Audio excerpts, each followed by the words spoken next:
The stagecoach rounded the final bend into Aztec, New Mexico territory, and Parker Preston knew his life was about to change forever, though he could not yet say why or how. He stood outside the general store, dust settling on his worn leather boots, watching the vehicle lumber toward the center of town with wheels creaking in protest. October wind bit through his cotton shirt, carrying the promise of an early winter that would seal this high desert valley off from the rest of civilization for months. This was the last coach until spring, and everyone in town knew it. That was why half of Aztec had gathered along the main street, curious to see who might be foolish or desperate enough to arrive just as the mountain passes would become impassable. Parker had no particular reason to be there, beyond the restlessness that had plagued him for weeks. At 26 years old, he had worked cattle, broken horses, and lived through more hardship than most men twice his age. His parents had died of fever when he was 17, leaving him their small ranch on the outskirts of town. He had kept it running through sheer determination and backbreaking work. But lately, the silence of the place had grown oppressive. The walls of his modest cabin seemed to close in during the long evenings, and he found himself riding into town more often than necessary, seeking the company of other souls even if he rarely spoke more than a few words. The stagecoach came to a halt in front of the hotel, and the driver climbed down with audible relief. Parker watched as the door opened and an elderly couple emerged first, the man helping his wife navigate the high step. They were followed by a traveling salesman clutching his sample case like a lifeline. Then came a pause, long enough that Parker thought that was all, but the driver leaned back toward the door and extended his hand with unexpected gentleness. A woman's gloved hand appeared first, pale against the dark leather, and then she stepped down into the afternoon light. Parker forgot to breathe. She was not the most beautiful woman he had ever seen, though she was certainly lovely. What struck him was something else entirely, something in the way she stood there taking in her surroundings with an expression of quiet determination mixed with barely concealed fear. Her traveling dress was well made but not expensive, dark blue wool that had seen better days. Auburn hair was pinned up beneath a simple hat, and her face was pale with exhaustion. She looked to be in her early 20s, and she carried herself with the careful dignity of someone who had learned to guard against showing too much emotion. But it was her eyes that held him. Even from across the street, he could see they were a striking shade of green, and in them he recognized something he had felt himself many times, the look of someone who had nowhere left to go. She collected a single worn carpetbag from the driver and stood there uncertainly as the other passengers dispersed. The elderly couple headed into the hotel. The salesman scurried away. The driver began unhitching the horses. And the woman remained motionless, as if the act of arriving had taken all her strength, and she had none left to decide what came next. Parker found his feet moving before his mind caught up. He crossed the dusty street with long strides, removing his hat as he approached. "Excuse me, miss," he said, his voice rougher than he intended. "You look like you might need some help." She turned those remarkable eyes on him, and he saw her shoulders stiffen with instinctive wariness. "I am fine, thank you." Her voice was cultured, Eastern perhaps, with careful pronunciation that marked her as educated. It made her presence in this rough territorial town all the more mysterious. "Did not mean to presume," Parker said, twisting his hat in his hands. "Just that you are standing here like you might not know where to go, and with winter coming and this being the last coach, I thought maybe you were not expecting it to be quite so small." A hint of something that might have been amusement flickered across her face.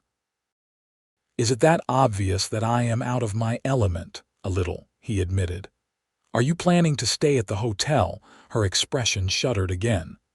I was considering my options. Parker understood immediately.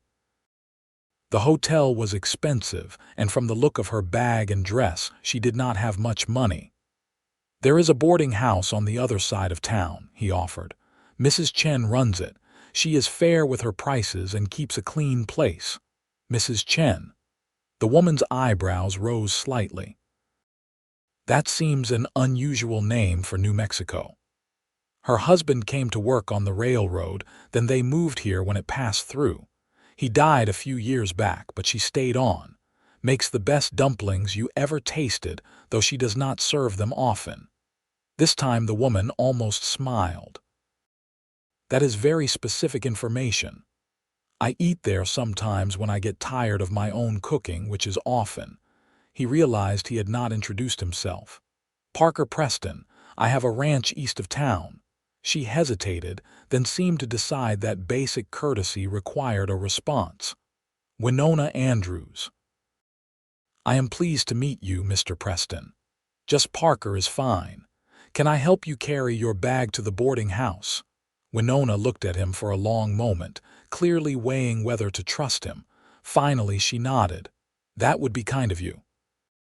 He took her carpet bag, surprised by how light it was. Everything she owned in the world likely fit inside it. They began walking down the street, past the general store and the saloon, the blacksmith shop and the small church. People watched them pass with open curiosity, and Parker could already imagine the questions he would face later. New arrivals were always a source of gossip, and a young woman arriving alone was particularly noteworthy. Have you been to Aztec before? He asked, trying to fill the silence. No. I have never been west of St. Louis until now. That is quite a journey. Family here, her jaw tightened almost imperceptibly. No, Parker let it drop. Plenty of people came west to escape something, and it was considered poor manners to pry. If she wanted to share her story, she would do so in her own time. They reached the boarding house, a 2-story adobe structure with a neat garden in front where Mrs. Chen grew vegetables even in the thin soil. Parker knocked on the door, and after a moment it opened to reveal a small, sturdy woman in her 50s with iron gray hair and sharp black eyes. Parker, she said in greeting. Then her gaze moved to Winona with immediate interest. Who is this? Winona Andrews just arrived on the stage. She is looking for a room. Mrs. Chen looked Winona up and down with an assessing gaze that missed nothing. You have money. I have some, Winona said carefully. Enough for a few weeks while I look for work. Work? What kind of work? I was a governess in Philadelphia. Before that, I taught at a girls' school. I can read and write, do mathematics, play piano adequately. I can sew and cook reasonably well. Mrs. Chen's expression softened slightly. Can you keep books, do accounts? Yes, quite well actually. The general store might need help. Old Mr. Hoffman has been complaining about the paperwork. Come, I will show you a room. Parker handed Winona her bag. She took it and looked at him with an expression he could not quite read. Thank you, Mr. Preston. You have been very kind. Just Parker, he reminded her. Welcome to Aztec, Miss Andrews. He touched his hat brim and turned to leave, but her voice stopped him. Mr. Preston, Parker, would you tell me where I might find the general store tomorrow to inquire about the position? 2 blocks north from here on the main street. Big sign out front, you cannot miss it. Thank you. He walked back toward where he had tied his horse, aware of a strange lightness in his chest. Something had shifted in the world, some fundamental change that he felt in his bones. He told himself he was being ridiculous. She was just a woman passing through, probably running from something or someone. She would likely leave in the spring when the passes opened, but even as he thought it, he knew it was not true. Winona Andrews would not leave. He could not explain how he knew this, but the certainty settled into him with absolute conviction. She had come here because she had no other choice, and somehow that meant she would stay. That night, alone in his cabin with the wind howling outside, Parker lay awake longer than usual. He kept seeing those green eyes, that careful dignity, the way she had stood in the street with everything she owned in one small bag and her chin held high. He had seen desperate people before. The West was full of them. But Winona Andrews was not just desperate. She was determined, and that made all the difference. He did not yet know that by the time winter released its grip on the mountain passes, he would be married to her. He did not know that she carried secrets that would threaten everything they built together. He did not know that he would risk his life for her, or that she would do the same for him. All he knew was that sleep would not come easily tonight, and that tomorrow he would find some excuse to walk past the general store, just to catch a glimpse of auburn hair and green eyes that had already begun to haunt him. Winona lay in her narrow bed at the boarding house, staring at the rough-hewn ceiling beams. Her body ached from days of travel, but her mind would not rest. The room was small but clean, as Parker had promised, with a washstand and a little desk beneath the single window. It was more than she had hoped for and far better than what she feared she might find. She thought about the cowboy who had helped her, Parker Preston. He had kind eyes, she had noticed, a warm brown that contrasted with his sun-weathered face. He was tall and lean with the hardened build of someone who worked physically every day. His hands had been calloused when he took her bag, but his manner had been gentle. She had learned to be wary of men, but something about him had made her lower her guard just slightly. Not that it mattered. She had not come here looking for romance or companionship. She had come here because it was as far as her money would take her, and because no one in Philadelphia would think to look for her in a tiny New Mexico town.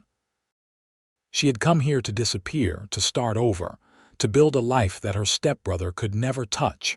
Her hands clenched into fists beneath the thin blanket as she thought of Edmund. Her mother had married his father when Winona was 12, and for a few years they had been a family of sorts. Then the fever had taken both parents within a week of each other when Winona was 17. She had expected to grieve alongside Edmund, to support each other as they navigated their loss. Instead, Edmund had decided that, as her stepbrother and guardian, he had certain rights over her future.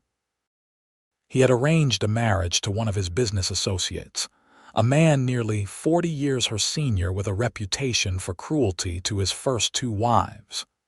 When Winona refused, Edmund had grown threatening. He controlled her inheritance, he reminded her. He could make her life very difficult if she did not comply. So she had complied in a way. She had pretended to agree, had smiled and nodded and acted the obedient ward. And then one night she had packed her single bag, taken what little money she had managed to hide away, and disappeared. That had been 3 months ago. She had worked as she traveled, taking temporary positions when she could, always moving westward, always looking over her shoulder. By the time she reached St. Louis, she knew she needed to go somewhere truly remote, somewhere Edmund would never think to search. A kind woman at a hotel had told her about Aztec, a small town in the territory that would be isolated all winter once the snows came. It had sounded perfect. And now that she was here, seeing how small and isolated it truly was, she felt the first stirrings of hope. Perhaps here she could finally stop running. Perhaps here she could build something real. The next morning dawned cold and clear. Winona dressed carefully in her best dress, which was not saying much. She had sold most of her good clothes during her journey to pay for food and lodging. What remained was serviceable but plain. She pinned her hair up with care, washed her face in the cold water from the basin, and tried to look like someone worthy of employment. Mrs. Chen was in the kitchen when Winona came downstairs, preparing breakfast. The smell of bacon and coffee made Winona's stomach growl. She had eaten little yesterday, too nervous and exhausted to manage more than a few bites of bread.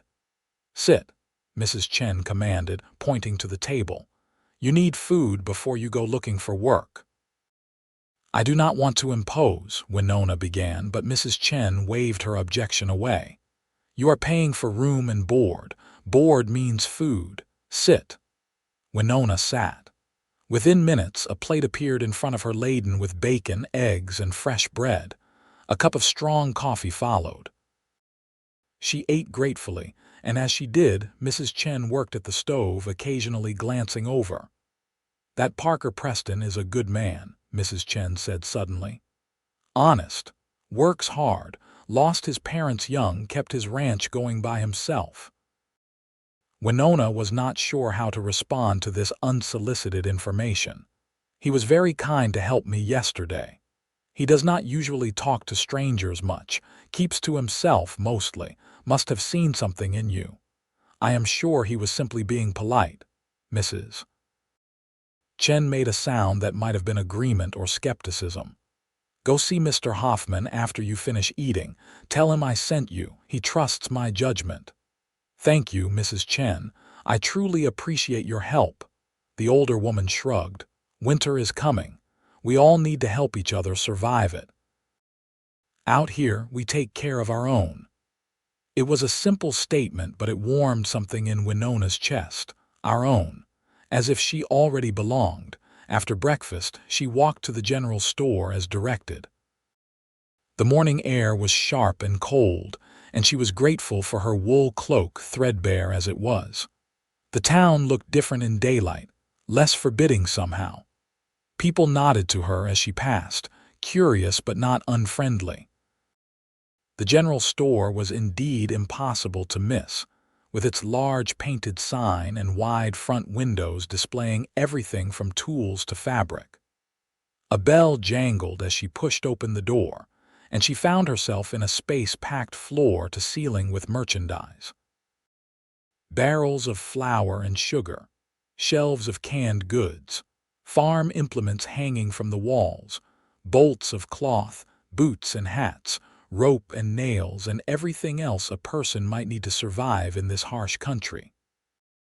An old man stood behind the counter, spectacles perched on his nose, struggling with a large ledger. He looked up at the sound of the bell and frowned slightly. "Help you, miss?" "Mr. Hoffman. My name is Winona Andrews. Mrs. Chen suggested I speak with you about possible employment." His frown deepened. "Employment? What kind? She mentioned you might need help with bookkeeping and accounts. Did she now?" He looked at the ledger with clear distaste. "Well, she is not wrong that I hate this damned thing, pardon my language, you know numbers." "Yes, sir. I kept the household accounts for my family, and I assisted with the finances at the school where I taught." "Can you start today?" Winona blinked, surprised. "Today? If Mrs. Chen says you are worth hiring, you are worth hiring, and I am 3 weeks behind on these books. Stage came through yesterday, which means merchants from Santa Fe will want their orders tallied before the snow flies. Pay is 75 cents a day, 6 days a week, Sundays off. You work from opening until close with an hour for lunch. Fair? It was more than fair. It was generous." "Yes, sir." "Thank you. Do not thank me yet. Wait until you see the mess I have made of these records." He was not exaggerating. By mid-morning, Winona had discovered entries in 3 different hands, none of them particularly legible, with dates out of order and calculations that did not add up. It would take her days to sort it all out, but she found herself enjoying the challenge. Numbers made sense in a way that people often did not. They followed rules. They behaved predictably. She was bent over the ledger, scratching out corrections, when the bell over the door jangled again. She did not look up immediately, focused on tracking down a missing decimal point, but Mr. Hoffman's greeting made her glance toward the door. "Morning, Parker. What brings you to town 2 days running?" Winona's head came up to find Parker Preston standing just inside the door. hat in hand. He looked surprised to see her, though she suspected it was not entirely genuine surprise. "Needed some nails," he said. "And I wanted to see if Miss Andrews found the store all right." "Found it and got herself hired," Mr. Hoffman said with satisfaction. "Girl has a head for numbers." "That is good to hear."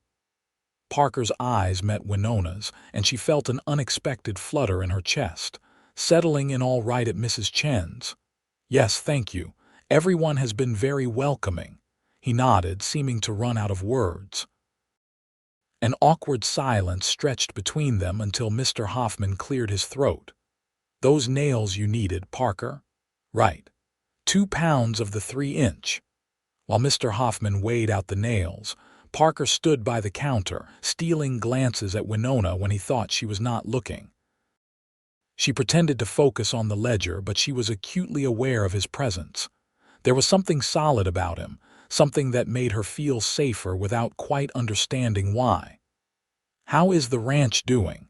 Mr. Hoffman asked as he wrapped the nails in paper. "Well enough. Got the cattle down from the high pasture before the first snow. Should be set for winter. You need supplies laid in. I will come by next week with a list. Want to make sure I have cash in hand first. Your credit is good here, you know that. I know, and I appreciate it. But I prefer to pay as I go." It was clearly a point of pride for him, and Winona found herself respecting it. He did not want to be in debt, even to a friend. Parker paid for his nails and seemed to hesitate at the door. "Miss Andrews, if you need anything, help getting settled or learning your way around town, you can usually find me at the ranch, about 5 miles east on the main road. Little sign that says Preston Ranch by the turnoff. That is kind of you, but I am sure I will manage." "I am sure you will." "But the offer stands." After he left, Mr. Hoffman chuckled. "That boy has not been this talkative in months. You have made quite an impression, young lady." Winona felt her cheeks warm. "I am sure he is just being neighborly. Maybe, maybe not. Parker is a good man, if a bit lonely out there by himself. Could use someone to share that ranch with." "Mr. Hoffman, I just arrived yesterday. I am not looking for romance." "Sometimes romance finds us whether we are looking or not." He smiled at her expression. "Just saying is all. Now, you want to explain to me how I managed to record the same sale 3 different times in 3 different amounts."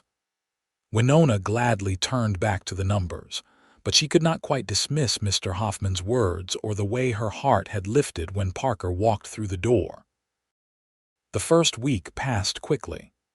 Winona threw herself into her work, finding satisfaction in bringing order to Mr. Hoffman's chaotic records.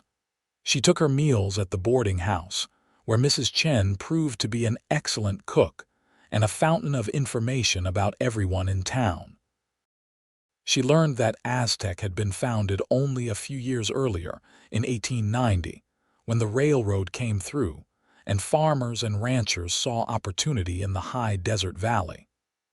The town was still rough around the edges, but people were trying to build something lasting. She also learned, despite not asking, quite a bit about Parker Preston. His parents had been among the town's early settlers. His father had been a skilled cattleman who built a modest but successful ranch. Parker had inherited not just the land, but also his father's reputation for honesty and hard work. He was well liked but solitary, friendly enough, but never quite part of the community's social life. Several local women had set their caps at him over the years, but he had shown no interest in courting. Winona told herself this information did not matter to her. She had not come here for romance. She had come here to survive, to build a new life, to escape Edmund's reach.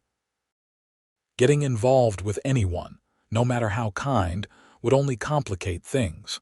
But Parker seemed to find reasons to come to town with increasing frequency. He needed supplies, he said. He wanted to check on a special order.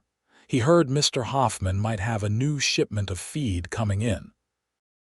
Always there was some excuse, and always he found a moment to speak with Winona, asking how she was settling in, if she needed anything, if the work was going well. His attention was gentle, never pushy, but unmistakable. And despite her best intentions, Winona found herself looking forward to his visits, found herself smiling more easily when he was around, found herself wondering what it might be like to know him better. 2 weeks after her arrival, the first real snow came. Winona woke to find the world transformed, white and silent and beautiful. She stood at her window, watching the flakes fall, feeling the finality of it. The mountain passes would soon be completely closed. She was here for the duration now, cut off from the rest of the world. It should have felt frightening, but instead it felt like freedom. That evening, Mrs. Chen invited Winona to join her in the kitchen after supper. "You cook?" she asked, a little, enough to get by. "I will teach you properly. Long winter ahead, good time to learn." So began a routine that Winona quickly came to cherish. Each evening after work, she would help Mrs. Chen prepare the next day's meals, learning techniques and recipes that the older woman had brought from China and adapted to the ingredients available in New Mexico. They made stews thick with beans and mutton, bread that rose properly despite the high altitude, and occasionally those famous dumplings Parker had mentioned. During these sessions, Mrs. Chen talked about her own journey west, about the husband she had loved and lost, about the loneliness of being a stranger in a strange land. Winona found herself sharing more than she intended, though she carefully avoided the whole truth about Edmund. She spoke of losing her parents, of feeling trapped by expectations, of wanting to build a life on her own terms. "You are running from something," Mrs. Chen said one evening. It was not a question. Winona's hands stilled in the dough she was kneading. "Yes, something bad. Someone bad," Mrs. Chen nodded as if this confirmed what she already suspected. "He is far away, very far. You think he will come looking? I hope not. I have covered my tracks carefully. And if he does come," Winona met her eyes, "then I will deal with it, but I will not go back. I would rather die than go back." "Do not speak of dying. You are young and strong and smart. You have a good life ahead of you if you let yourself have it." Mrs. Chen paused. "That Parker, he is good man, strong, loyal, the kind who protects what is his. I am not his. Not yet. But maybe someday, if you let yourself trust again." Trust. It was such a simple word for such a complicated thing. Winona had trusted her stepbrother, and he had betrayed her. She had trusted that the law would protect her, but it had sided with her male guardian over her wishes. Trust had proven to be a luxury she could not afford. But when Parker came into the store the next day, stomping snow from his boots and bringing the cold in with him, she felt something in her chest loosen just slightly. He smiled when he saw her, a genuine smile that reached his eyes, and asked if she had enjoyed her first real snowfall. "It is beautiful," she said. "Very different from Philadelphia. Wait until February when you are sick of shoveling it, then tell me how beautiful it is." She laughed, surprising herself. When had she last laughed? Parker's expression softened. "You should do that more often. Laugh, I mean. It suits you." Before she could respond, Mr. Hoffman called him over to discuss a shipment, and the moment passed. But that night, lying in bed, Winona replayed his words over and over. "You should laugh more often. It suits you." Maybe Mrs. Chen was right. Maybe it was time to start thinking about something other than just surviving. Maybe it was time to consider what it might mean to actually live. November turned into December, and the snow kept falling. Aztec became a small island of civilization surrounded by white wilderness. The cold was brutal, but Winona found she did not mind it. There was something cleansing about the harsh weather, something that made the warmth of the boarding house all the more precious, the hot coffee all the more satisfying, The companionship of Mrs. Chen and Mr. Hoffman all the more valuable. Parker continued his frequent visits to town, and Winona stopped pretending she did not know why. He came to see her. It was that simple. And she had begun to look forward to his presence, to the sound of his voice, to the way he looked at her like she was something precious and worth protecting. One bitter cold afternoon in mid-December, Parker arrived at the store near closing time. Mr. Hoffman had already left, trusting Winona to lock up, and she was alone when the bell jangled. "I was hoping I would catch you," Parker said, brushing snow from his coat. "I wanted to ask you something." "All right." Winona set down the broom she had been using to sweep. "There is a Christmas social at the church on Sunday. Nothing fancy, just folks getting together for food and music. I wondered if you might let me escort you." He looked nervous, she realized. This strong, capable man who broke horses and survived blizzards was nervous about asking her to a church social. The realization touched her deeply. "I would like that," she heard herself say. His face lit up. "You would?" "Yes, thank you for asking. I will pick you up at the boarding house around 6 if that suits." "That would be perfect." After he left, Winona stood in the empty store, her heart beating faster than the simple exchange warranted. She had just agreed to let Parker court her, because that was what this was. A man did not escort a woman to a social unless his intentions were serious, and her acceptance was a signal that she welcomed those intentions. Part of her whispered that this was dangerous, that getting close to anyone was a risk she could not afford. But a larger part, a part that had been silent for too long, whispered that perhaps some risks were worth taking. Sunday arrived cold but clear. Winona wore her best dress, which Mrs. Chen had helped her alter to fit better. It was still plain by city standards, but it was clean and pressed and made her feel almost pretty. Mrs. Chen had also helped with her hair, pinning it up in a style more sophisticated than Winona usually managed. "You look beautiful," Mrs. Chen said with satisfaction. "That Parker will not be able to take his eyes off you." Winona felt her cheeks warm. "It is just a church social. It is never just anything when a man looks at a woman the way he looks at you." Parker arrived precisely at 6, wearing clean pants and a pressed shirt beneath his heavy coat. He had shaved recently and his hair was neatly combed. When he saw Winona, he went very still for a moment, just staring. "You look beautiful," he said softly. "Thank you. You look quite nice yourself." He helped her into her cloak and offered his arm for the walk to the church. The streets were icy, and Winona was grateful for his solid presence beside her. They talked easily about inconsequential things, the weather, the town, the upcoming holiday. But beneath the simple conversation ran a current of something deeper, something that made Winona's pulse quicken. The church was warm and bright, filled with what seemed like the entire population of Aztec. Long tables held donated food, and someone had found a fiddle and was playing cheerful tunes.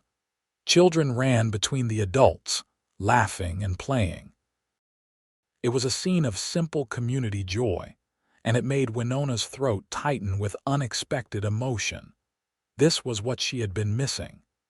Not luxury or sophistication, but this sense of belonging, of being part of something larger than herself. Parker introduced her around, and people were friendly, welcoming her to the community. Several women complimented her dress. Several men made knowing remarks to Parker that made him flush and mutter denials. But his hand never left the small of her back, a gentle, possessive touch that spoke volumes. They filled plates with food and found seats at one of the long tables. The meal was simple but delicious, and Winona ate with genuine appetite. Around them, conversation flowed easily.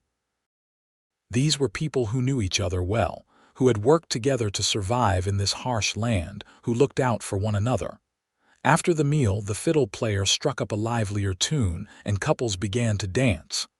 Parker stood and offered his hand. "May I?" Winona hesitated. "I am not sure I know the steps. Neither do most of us. We just make it up as we go." She took his hand and let him lead her into the makeshift dance floor. He was right that the dancing was more enthusiastic than skilled, but it did not matter. What mattered was his arm around her waist, his hand holding hers, the way he looked at her like she was the only person in the room. "I am glad you came to Aztec," he said as they swayed to the music. "So am I. Do you think you will stay, after the spring thaw?" It was the question that had been hanging between them, unspoken but always present. Winona met his eyes and saw hope there mixed with fear that she might say no. "I think I will," she said softly. "I like it here. I like the people. I like the work. Is that all you like?"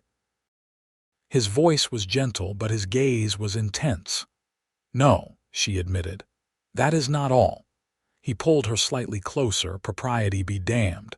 "I have never felt like this before. I know we have not known each other long, but I cannot stop thinking about you. Cannot stop hoping that maybe you feel something too." Winona's heart hammered in her chest. This was the moment. She could pull away, protect herself, keep her walls up, or she could take the risk, let herself feel, allow for the possibility of something real. "I do feel something," she whispered. "It terrifies me, but I do." The smile that broke across Parker's face was worth every ounce of fear. "Then that is enough. We will take it slow, figure it out together. No pressure, no expectations. Just two people getting to know each other. Can you live with that?" "Yes, I think I can." They danced until her feet ached, and when Parker walked her home through the snowy streets, he took her hand in his. At the boarding house door, he lifted her fingers to his lips and kissed them gently. "Thank you for a wonderful evening, Winona. Thank you for asking me. Can I see you again? Maybe take you for a ride on Sunday if the weather holds. I would like to show you the ranch." "I would like that very much." He left reluctantly, and Winona climbed the stairs to her room with a lightness in her heart she had not felt in years. Mrs. Chen was waiting at the top of the stairs, arms crossed and a knowing smile on her face. "So, how was it?" "It was perfect," Winona said simply.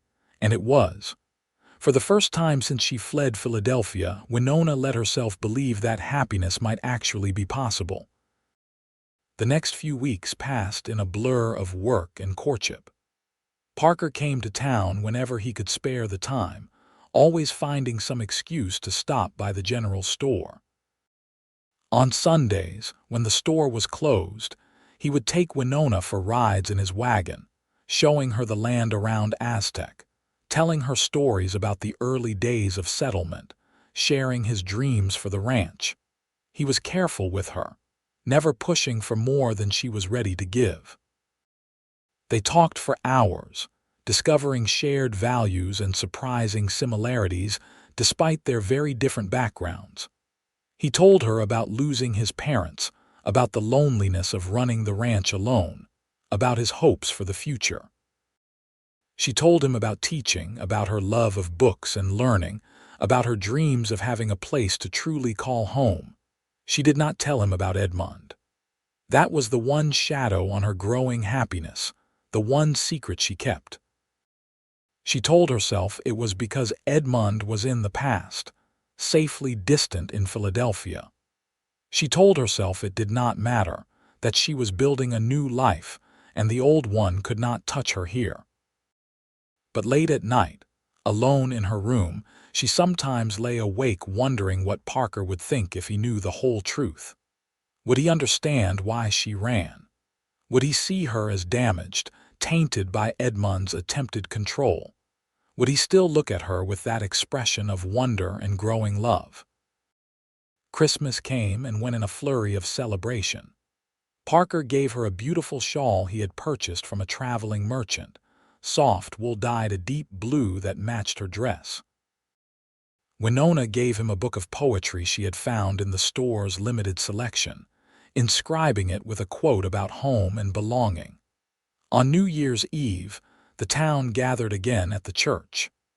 As midnight approached, Parker pulled Winona outside into the cold, clear night. The stars were brilliant overhead and their breath made clouds in the freezing air. "Winona," he said, his voice serious, "I know we have only known each other a few months. I know it is fast, but I need you to know something." Her heart was in her throat. "What? I love you. I have loved you since the moment you stepped off that stagecoach looking like you wanted to be brave, but were not quite sure you could manage it. You are the strongest, smartest, most beautiful woman I have ever met, and I cannot imagine my life without you in it anymore." Tears sprang to Winona's eyes. "Parker, you do not have to say anything back. I just needed you to know, needed to start the new year with the truth between us." But she found she wanted to say it. Despite her fears, despite the secrets she still kept, the words rose up from some deep place inside her and demanded to be spoken. "I love you too. I did not think I could, did not think I would ever trust anyone enough. But I trust you. I love you." He kissed her then, gently at first and then with growing passion, and when they finally pulled apart, both were breathless. From inside the church came the sound of voices counting down. 10, 9, 8. "Marry me," Parker said suddenly. "I know it is fast. I know you might need time, but marry me. Be my wife. Help me build something real out at that ranch. Grow old with me." 7, 6, 5. Winona's mind raced. This was everything she wanted and everything she feared. Marriage would make her vulnerable again, would give someone power over her. But Parker was not Edmund. Parker was kind and good and loved her. 4, 3, 2. "Yes," she said. "Yes, I will marry you." 1. The new year arrived with bells and cheers, and Parker spun Winona around, laughing and kissing her again. "You just made me the happiest man in New Mexico territory." "When?" she asked, suddenly practical even in her joy. "As soon as you want. Tomorrow, next week, spring, whenever you are ready." "Spring," she said. "When the flowers bloom and the passes open. I want to start our marriage with the whole world coming alive. Spring it is." They went back inside to share their news, and the community erupted in congratulations. Mrs. Chen hugged Winona fiercely. "I told you he was a good man. You chose well." "I did not I? Now you will need a dress. A proper wedding dress. We will go through what fabric Mr. Hoffman has, find something suitable." Over the next weeks, Winona divided her time between work and wedding preparations. Mrs. Chen proved to be a skilled seamstress, and together they created a dress from cream-colored silk that Mr. Hoffman had in the back of the store. It was simple but elegant, with long sleeves and a fitted bodice. Winona felt like a princess when she tried it on. Parker was busy preparing the ranch house for a wife. He repaired the roof, fixed the shutters that had hung crooked, and even acquired some furniture from a family that was moving away. He was building a life for them, brick by brick, board by board. January turned into February and the cold deepened. But Winona barely noticed, wrapped as she was in happiness and planning. She had almost forgotten about Edmund, about the life she had fled. Almost. Then one afternoon in late February, a telegram arrived. The telegraph office was in the general store, and Mr. Hoffman called Winona over with an odd expression. "This just came through for you. Did not know you had given anyone the address here." Winona's blood ran cold. "I did not." She took the telegram with shaking hands and read it. "Found you, stop coming to retrieve you, stop, do not make this difficult, stop." Edmund, the paper fluttered from her fingers. Mr. Hoffman caught it, read it, and his face hardened. "Who is Edmund?" "My stepbrother." The words came automatically, but her mind was racing. Edmund had found her. After all these months, all these miles, he had tracked her down, and he was coming. And why would he need to retrieve you? Winona sank onto the stool behind the counter, her legs no longer reliable. He thinks he has the right to control my life, to force me into a marriage I do not want. That is why I came here, why I ran. I thought I was far enough, thought he would give up." Mr. Hoffman's expression was grim. "How did he find you?" "I do not know. I was so careful." But even as she said it, she realized she had not been careful enough. She had written to an old friend in St. Louis just once to let her know she was safe. The friend must have somehow let it slip, or Edmund must have been watching her mail. It did not matter how he found her. What mattered was that he was coming. "You need to tell Parker," Mr. Hoffman said. "I know." But the thought of telling Parker, of seeing his face when he learned she had kept this from him, was almost as terrifying as Edmund's arrival. Would he still want to marry her once he knew the full extent of her baggage? She found Parker at the ranch that evening, driving out in Mr. Hoffman's borrowed wagon. He saw her coming and hurried out to meet her, his smile fading when he saw her expression. "What is wrong?" She told him everything. About her parents' deaths, about Edmund's control of her inheritance, about the arranged marriage, about fleeing in the night, and finally, about the telegram. Parker listened without interrupting, his face growing darker with each revelation.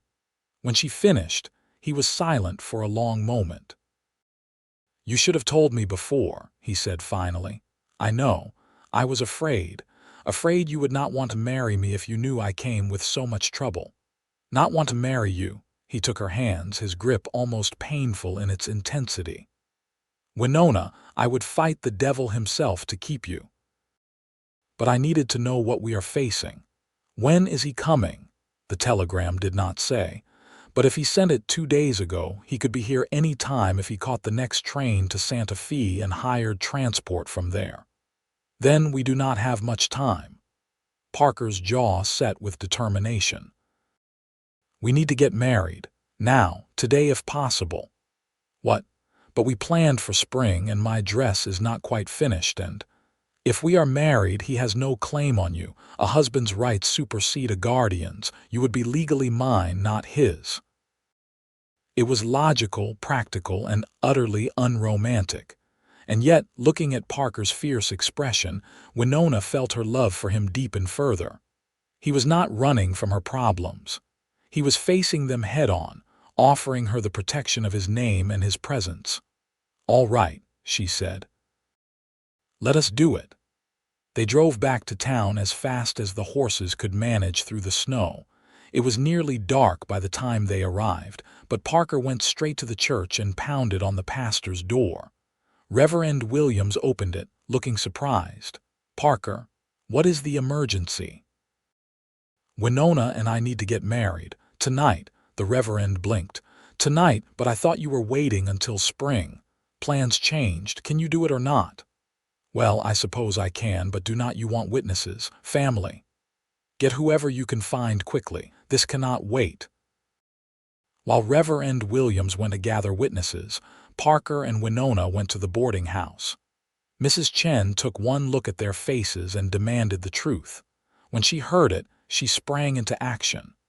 "Your wedding dress is not done, but we can make do. Come quickly." She pulled out the unfinished dress and with quick, efficient stitches, completed the most critical seams. It was not perfect, but it would do. Winona changed rapidly, her hands shaking. "You are scared," Mrs. Chen observed. "Of Edmund?"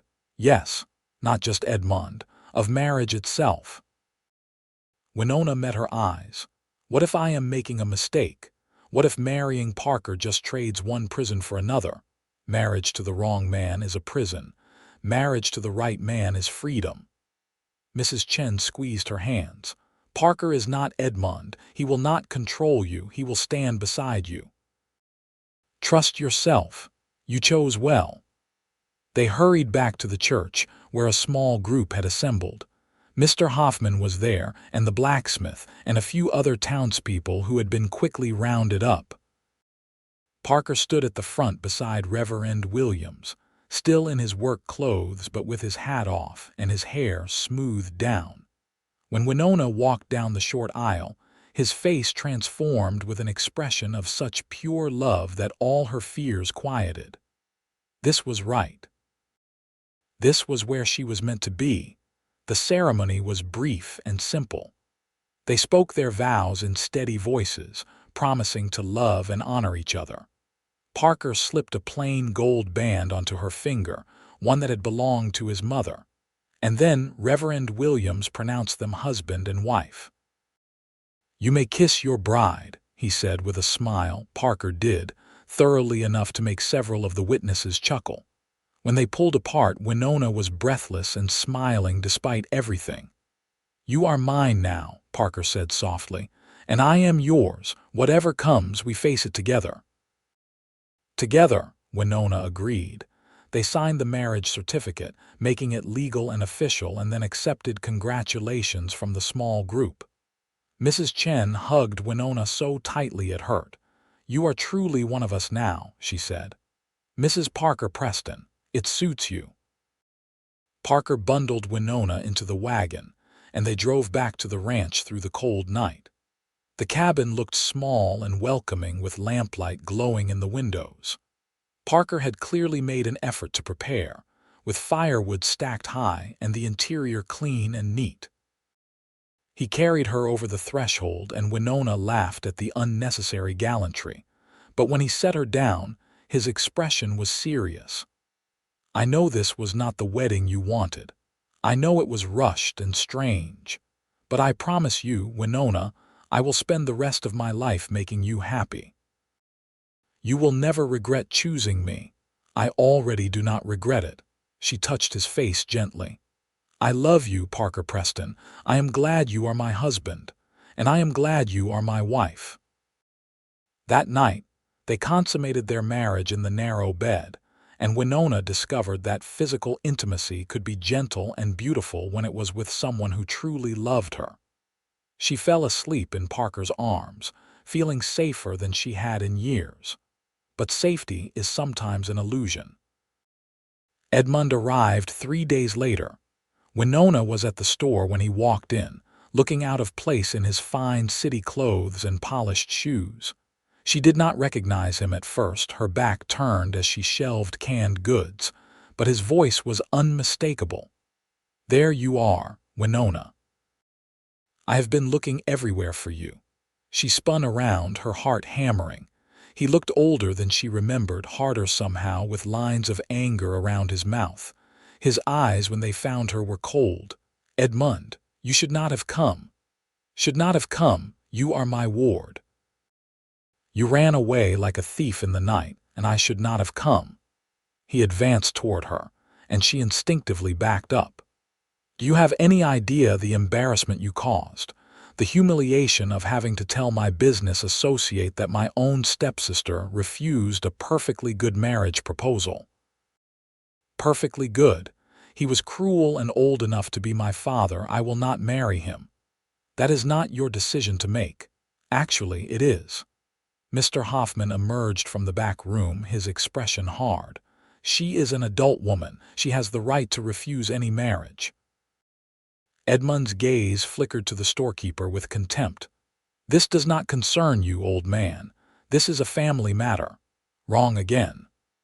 Parker's voice came from the doorway, and Winona felt a rush of relief at the sight of him. He must have seen Edmund arrive and followed. "Winona has no family except the one she chooses, and she chose me." Edmund looked between them, his face reddening. "And who exactly are you, Parker Preston? Winona's husband." The words hung in the air. Edmund went very still, then turned slowly to Winona. "Husband. You married this backwoods nobody. He is worth 10 of you," Winona said, finding her courage. "And yes, I married him. 3 days ago. It is legal and binding. You have no claim on me anymore." Edmund's face twisted with rage. "You little fool. Do you understand what you have done? Your inheritance reverts to me if you marry without my consent. I do not care about the money. I never did. I care about my freedom, and I finally have it." "Freedom?" Edmund laughed bitterly. "You think you will find freedom here in this primitive wasteland? You think this cowboy can give you the life you deserve? He can give me something you never could, Winona said steadily. Respect and love. Edmund's hand shot out and grabbed her arm, his fingers digging in painfully. You are coming with me. I will have this sham marriage annulled, and you will do as you are told. He never saw Parker move. One moment Edmund was gripping Winona's arm, the next he was on the floor with Parker standing over him, fists clenched. You will never touch my wife again, Parker said, his voice deadly calm. In fact, you will leave town immediately. Get on the next stage and go back to Philadelphia and consider yourself lucky I did not do worse. Edmund scrambled to his feet, his face ugly with fury. You will regret this, both of you. I will make sure of it. I have lawyers. I have connections. I will destroy you. Try it, Parker said. But I am warning you now. If you come near Winona again, if you threaten her or try to harm her in any way, there will be consequences. I protect what is mine. For a moment, Winona thought Edmund might actually attack Parker. But Mr. Hoffman had produced a shotgun from behind the counter, and several other men had gathered in the doorway, drawn by the commotion. Edmund was outnumbered and outmatched. This is not over, he hissed. But he turned and stalked out of the store. Winona sagged with relief, and Parker caught her, holding her against his chest. She could feel his heart pounding as hard as hers. It is all right, he murmured. You are safe. I have got you. What if he really does have lawyers? What if he can annul the marriage? He cannot. We married of our own free will. You are of age. He has no legal standing. Parker pulled back to look at her. But even if he did, I would not let him take you. I would take you so far into the mountains he would never find us if that is what it took. She believed him. Parker would protect her against anything, anyone. It was both comforting and humbling to be loved so fiercely. Edmund did leave on the next stage, but the threat of his lawyers hung over them for weeks. Winona could not fully relax, jumping at every unexpected sound, worrying that some legal document would arrive to tear her life apart again. But as weeks turned into months and no lawyers appeared, she began to believe that perhaps Edmund had given up. Perhaps he had realized he could not win. Or perhaps his pride would not allow him to pursue the matter further, to continue trying to control a woman who had so publicly chosen another man. Spring arrived with a rush of melting snow and blooming flowers. The mountain passes opened, and the first stagecoaches since fall began arriving again. Life in Aztec returned to normal, or what passed for normal in the wild territories. Winona settled into her role as Parker's wife with surprising ease. She continued working at the general store part-time because she liked the work and they needed the income. But she also began making the ranch house truly a home, planting a garden, sewing curtains, learning to cook the hearty meals Parker needed after long days of work. They learned each other's rhythms and habits, the small intimacies of married life. They talked late into the night about their dreams and fears. They made love with increasing passion and confidence. They built something real and lasting together.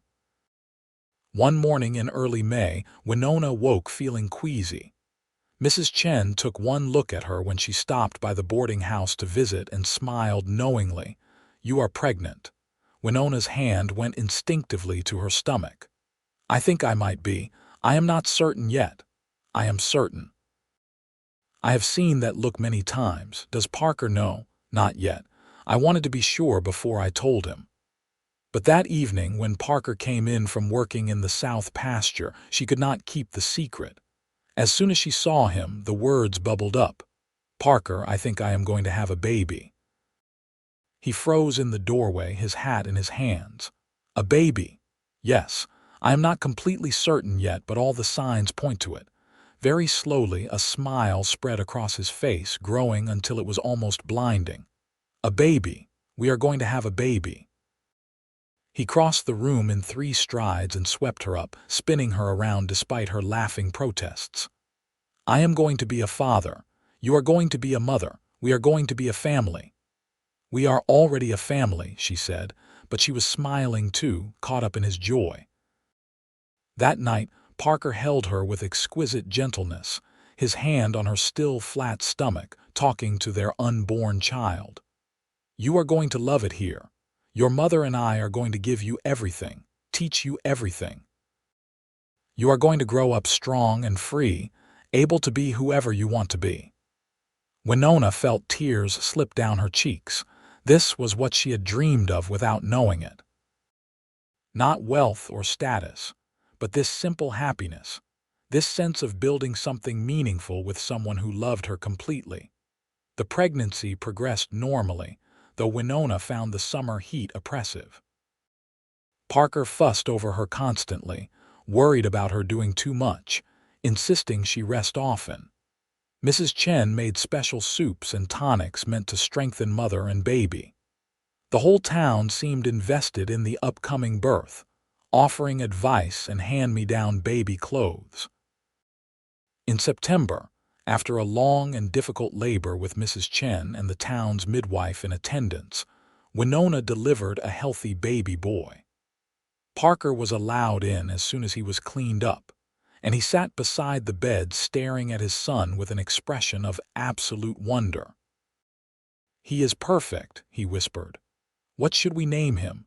They had discussed names for months without deciding. But looking at the tiny, red-faced infant, Winona suddenly knew. "Thomas, after your father." Parker's eyes filled with tears. "Thomas Preston, I like that. Pa would have liked that." Little Thomas proved to be a strong, healthy baby with his father's brown eyes and his mother's auburn hair. He disrupted their lives completely, and they loved him desperately.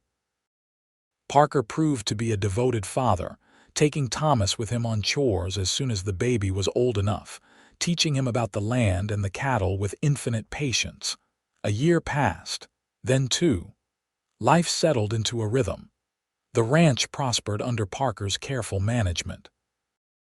Winona's work at the store became more advisory, helping Mr. Hoffman train a younger assistant while she focused on raising Thomas. They talked about having more children, and Winona found herself eager for the prospect. Her past life in Philadelphia felt like it belonged to another person entirely. Then one autumn afternoon, a lawyer did arrive from Philadelphia, but he was not there on Edmund's behalf. He came with news that Edmund had died of a sudden heart attack, and that Winona's inheritance, which had been held in trust, was now legally hers. The amount was staggering. Her father had been wealthier than she remembered, and careful investments had grown the sum considerably.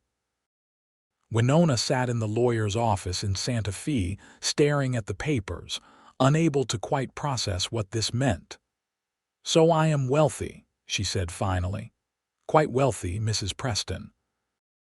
The funds can be transferred to a bank of your choosing, though I would recommend maintaining some investments in the East for diversification." She signed the papers with shaking hands, and then she and Parker traveled back to Aztec in a daze. They sat in their small cabin that night, the papers spread on the table, trying to decide what to do. "We could expand the ranch," Parker said slowly.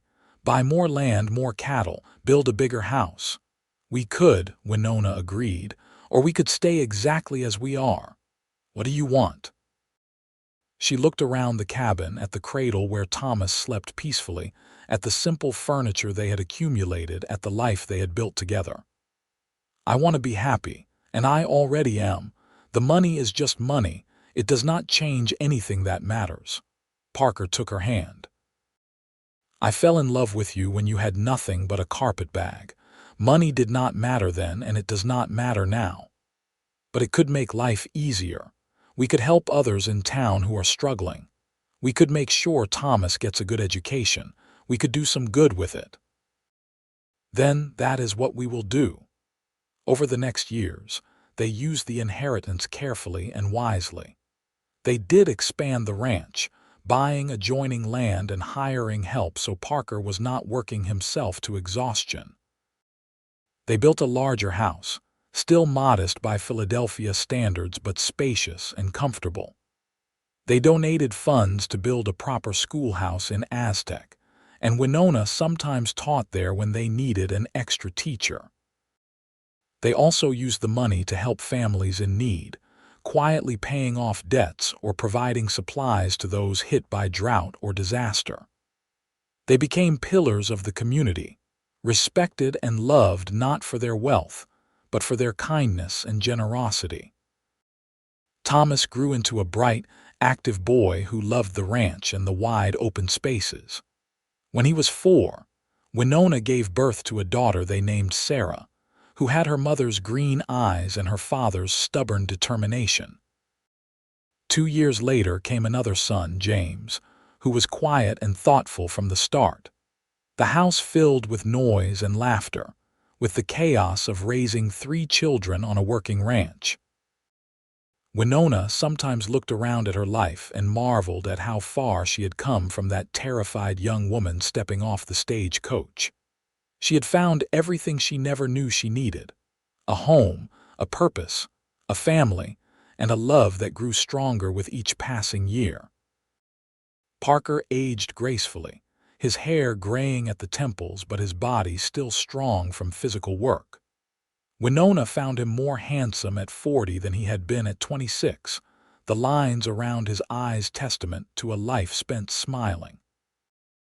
They still talked late into the night, still made love with passion and tenderness, still looked at each other across the dinner table with the same wonder they had felt at the beginning.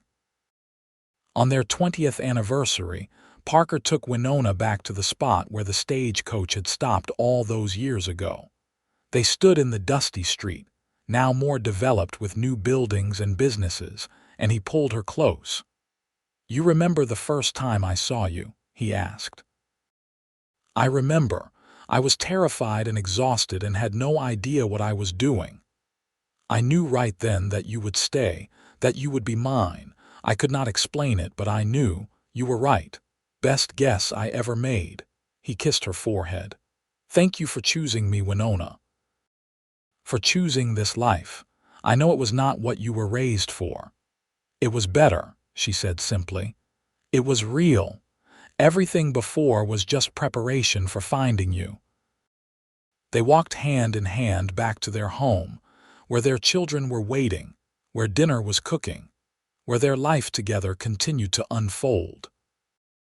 Winona thought about that frightened young woman on the last stagecoach before winter, and she wished she could tell her that everything would be all right, more than all right. That she would find love in the most unexpected place, that she would build a life beyond her wildest dreams, that she would be happy in ways she had never imagined possible. The years continued to pass. Thomas grew up and took over more of the ranch operations, showing the same skill and dedication as his father. Sarah proved to have her mother's head for numbers and began helping manage the business side of things. James surprised everyone by discovering a talent for veterinary medicine, learning from the town's doctor how to care for sick and injured animals. Mrs. Chen grew old but remained a vital presence in their lives, a beloved grandmother figure to the children.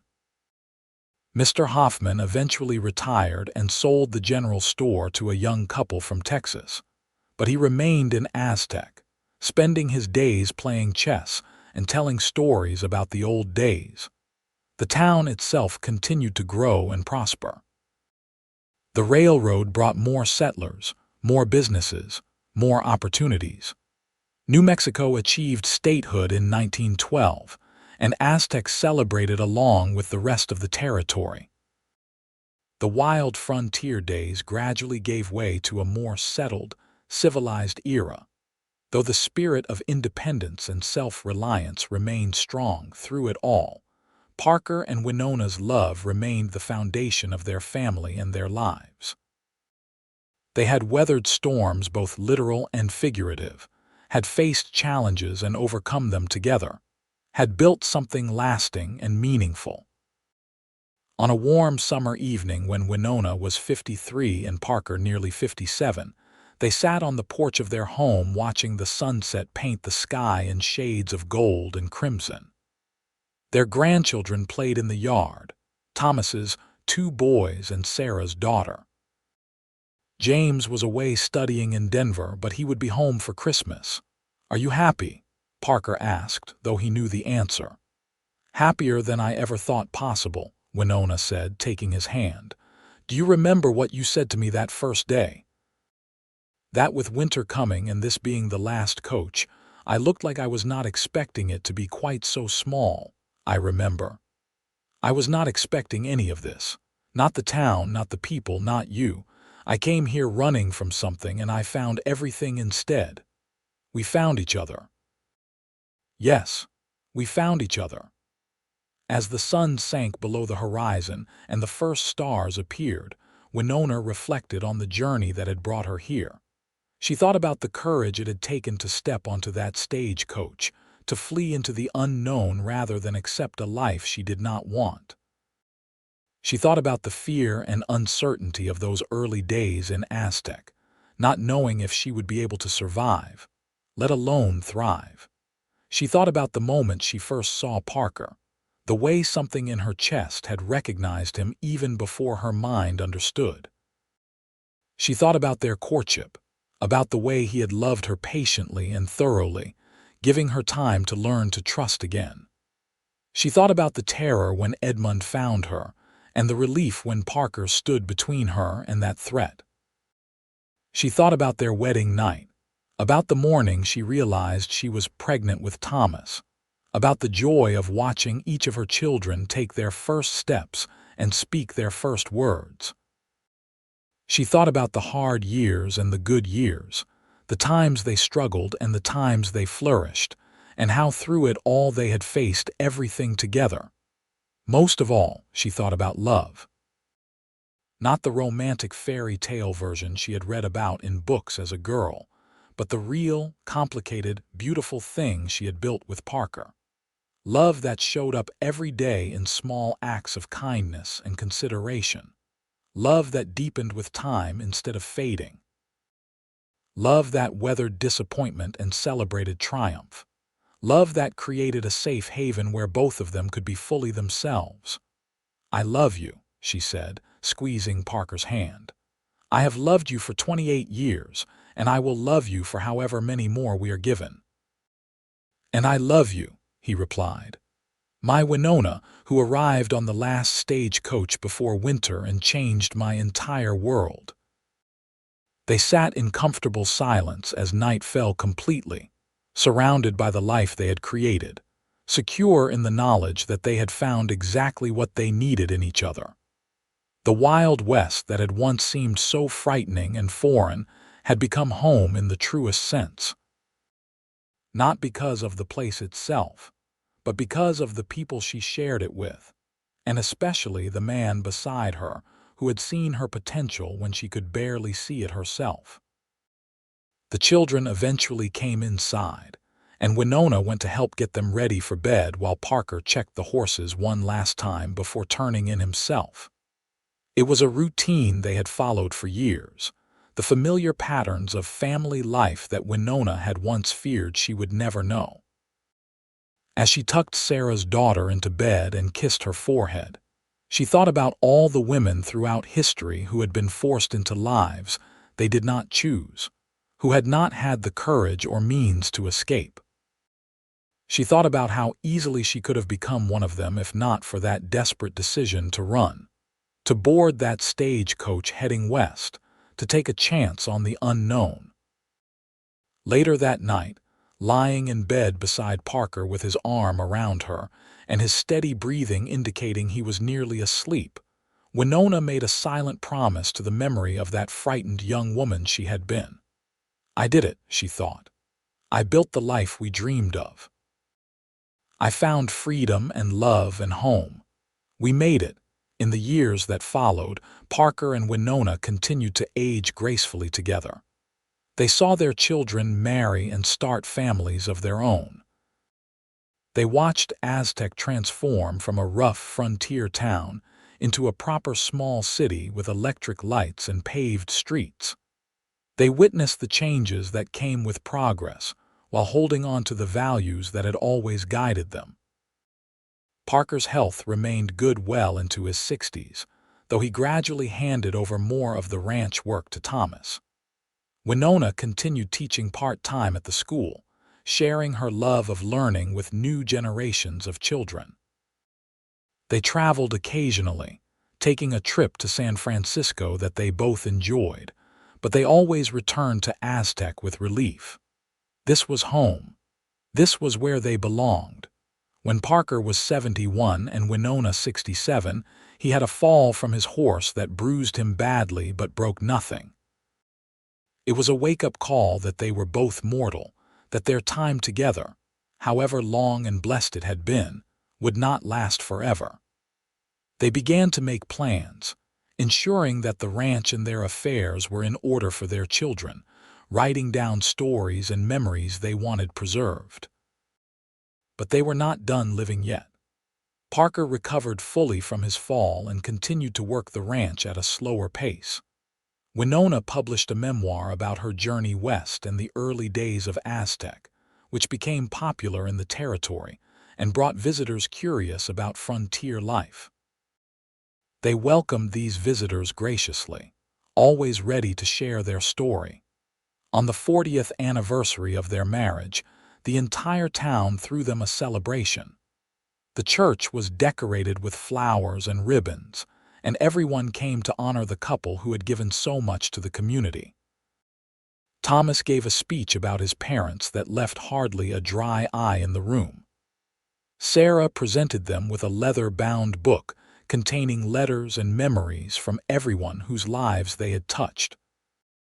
James, now a respected veterinarian, told funny stories about growing up on the ranch that had everyone laughing. Parker and Winona stood before the assembly, holding hands as they had for 4 decades, and looked out at the crowd of friends and family. This was their legacy, Winona realized. Not the wealth or the ranch or even the children, wonderful as all those things were. Their legacy was the community they had helped build, the kindness they had spread, the example they had set of what love and partnership could look like. "Thank you all for being here," Parker said, his voice still strong despite his years. 40 years ago, I was a lonely cowboy with a small ranch and not much hope for the future. Then Winona stepped off that stagecoach and everything changed. She brought light into my life, and together we built something I am proud of. But we could not have done it without all of you. You welcomed her when she was a stranger. You stood by us through hard times. You helped us raise our children and build our business. You are not just our friends. You are our family." Winona added, "When I arrived here, I was running from a life I did not want. I had no idea I was running toward everything I needed. This town gave me a home. These people gave me acceptance. And this man gave me love. I am grateful every single day for the chance I took, for the risks I accepted, for the future I chose. Thank you all for being part of our story." The celebration lasted well into the night, with music and dancing and more food than anyone could eat. Winona danced with Parker to the same fiddle music that had played at their wedding, moving more slowly now, but with no less affection. She looked into his weathered face and saw the young cowboy who had helped her carry her bag, who had offered kindness when she needed it most, who had loved her before he even knew her name. "I would do it all again," she said. "Every moment," he asked with a smile. "Every single moment. Even the hard ones. They led us here." "Then we are in agreement, my love. I would not change a thing." Parker lived to be 76, passing peacefully in his sleep after a good day spent riding the ranch with Thomas, checking on the cattle and enjoying the autumn weather. Winona was beside him when he went, holding his hand and whispering her love. The grief was profound, a physical ache that made breathing difficult for days. But even in her sorrow, she felt gratitude. They had been given 43 years together, which was more than many couples received. They had loved each other well and truly. They had built a life of meaning and purpose.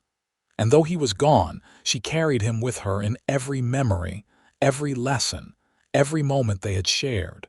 She continued living at the ranch, surrounded by her children and grandchildren. She worked on a second book. This one focused on Parker's life and his contributions to developing cattle ranching in the region. She tended her garden and taught her great-grandchildren to read. She remained active in the community, always ready with advice or assistance.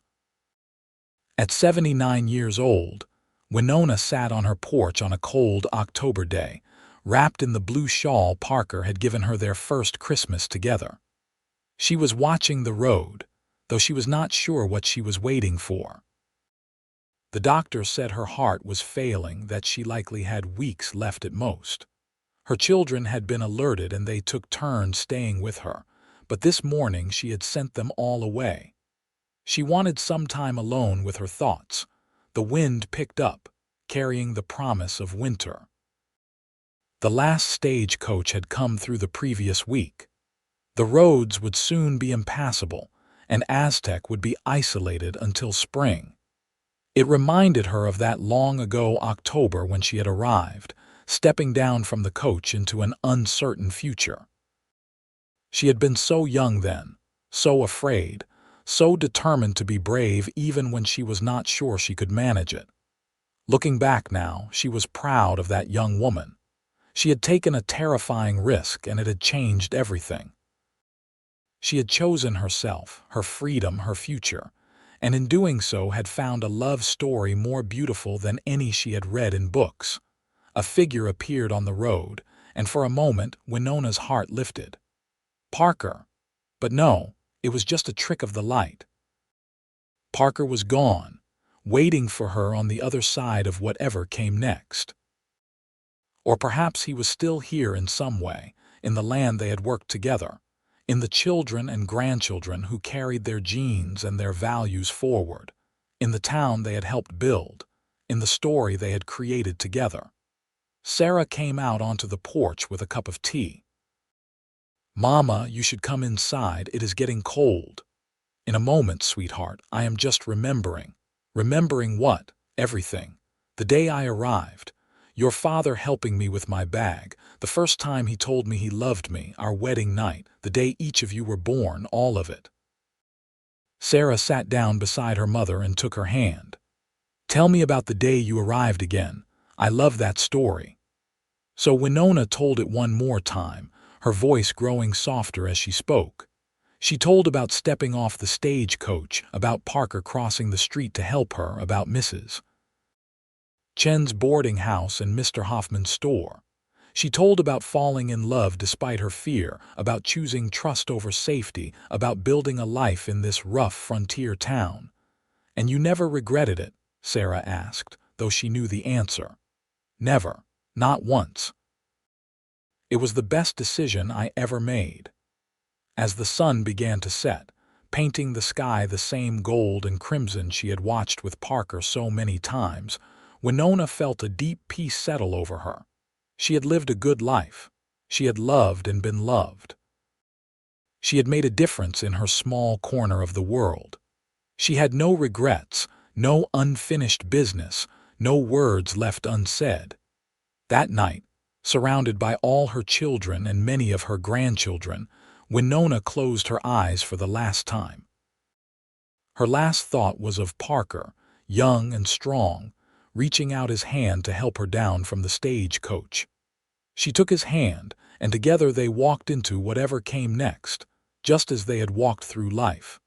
Side by side, hand in hand, partners in every sense of the word. The funeral was attended by what seemed like everyone in Aztec and surrounding areas.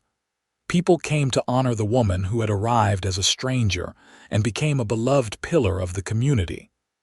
They told stories about her kindness, her wisdom, her strength. They spoke of the school she helped build and the students she taught. They remembered her generosity and her grace. She was buried beside Parker on a hill overlooking the ranch, with a simple headstone that read, Winona Preston, 1869–1948. She arrived on the last stagecoach before winter, and she never left again. Beloved wife, mother, teacher, friend. The ranch continued under Thomas's management, passed down through the generations as Parker and Winona had hoped. The schoolhouse she helped build still stood, though it was now part of a larger educational complex. The town of Aztec grew and changed with the times, but the story of Parker and Winona remained, told and retold as an example of courage and love. Years later, when Thomas was an old man himself, he would take his great-grandchildren to the gravesite and tell them about their ancestors. He would talk about the love between his parents, about the risks his mother took to find freedom, about the life they built together in the Wild West. Your great-great-grandmother was one of the bravest people I ever knew, he would say. She left everything behind to chase a dream of freedom, and your great-great-grandfather was wise enough to recognize that courage and love her for it. Together, they built something that has lasted generations. You come from strong stock, children. Never forget that. The story of the last stagecoach before winter became part of the town's folklore, a testament to the pioneers who built lives in harsh conditions, who loved fiercely, who created community where there had been only wilderness. It was a story about taking chances, about choosing love, about the power of partnership. And somewhere in the fading light of history, if you listened carefully, you could almost hear the sound of a stagecoach pulling into town, the creak of its wheels, the jangle of harness. You could almost see a young woman stepping down, fear and determination written on her face. You could almost see a lonely cowboy crossing the street, compelled by something he could not explain to offer help to a stranger. You could almost see the beginning of a love story that would last a lifetime and beyond. A story that proved that sometimes the best things in life come when we are brave enough to take a chance, to trust our hearts, to choose ourselves even when the path ahead is uncertain. Winona had arrived on the last stagecoach before winter, and Parker had known she would never leave again. He had been right. She never did leave, not really. She stayed in the land she learned to love, in the community she helped build, in the family she created, in the hearts of everyone who knew her story.